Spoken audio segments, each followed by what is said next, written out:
Gimin ana bedhehan icak ketan.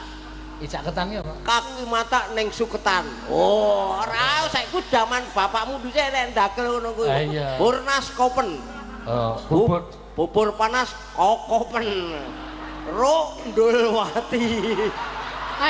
Napa niku?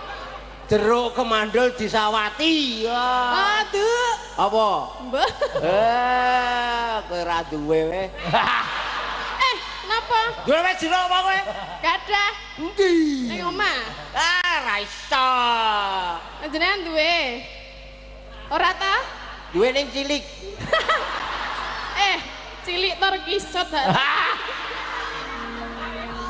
Ora usah omong ngono. Lah pripun? Sing ngerti meng kowe dhewe wae. Liyane aja dikandhani ku nek do pengen jeruk sambel kae lho, cilik kae ora semene-mene iki. Mulane gumun ki kok ana